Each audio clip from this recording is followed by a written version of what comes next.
I realized that every decade had its own kind of asset class that was reigning at the time. Like hedge funds weren't known until a certain time, mutual funds, and then you had index funds, you had funds of funds, you have all of that. Let's talk about transforming real estate into fractional investments, right? With your Wall Street background, right? It's typically liquid investment grade securities, right?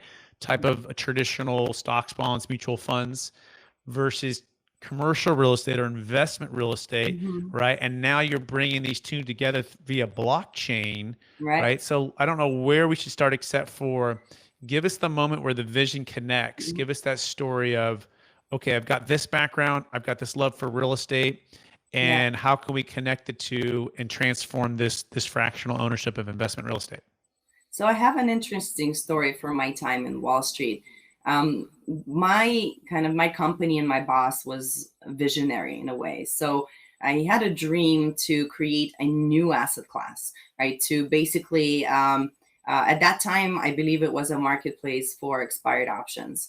And we went to the SEC asking them for, basically applying to do and to make the vision a reality. I think at that time it didn't go through, but for me was eye-opening that we can actually communicate with the regulator and create a whole new asset class that didn't exist before. So I started kind of researching even through my college and master's and then doctorate, which I didn't end up finishing. But I started researching this whole evolution of asset classes and financial products, and I realized that every decade had its own kind of asset class that was reigning at the time. Like hedge funds weren't known until a certain time, mutual funds, and then you had index funds, you had funds of funds, you have all of that. And I actually used that later in my career when I was putting funds together.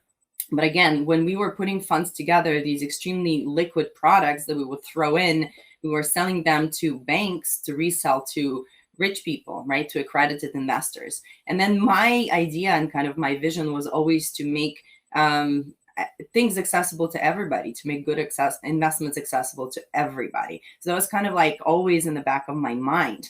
What we're doing essentially, what we want to do with our technology is to create asset class that's accessible for everyone for different reasons. Number one, because you don't have, as an individual investor, you frequently don't have access to investing in an amazing hotel or a commercial project or a skyscraper. And number two is regular people don't have the possibility to have their money stuck in some investment for many, many years. So those are kind of two things that I really wanted to change with this new asset class that is now possible. Yeah, absolutely amazing. And so the vision in being in Wall Street and seeing that you can create new asset classes, and in fact, it's what the history is. You go, hedge funds weren't always around. Now they're around. And the ability to work with regulators and understand that process, and then seeing how the wealthy are making their wealth with the products that you're working with, and saying, is there a way to connect that to the everyday person and also give them liquidity, but also get amazing commercial real estate, right? And that's my background. That's my love. And that's where a lot of people are at. But you're right. It's so daunting unless you're a accredited investor, right? And we'll talk about how your system works in a second here.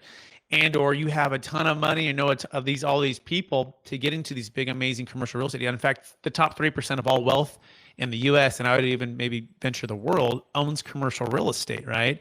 And so how are you, breaking that the old pattern of having to be, or have as much to get there? Is that a fair summary so far? Absolutely, Brad. That's a fantastic assessment.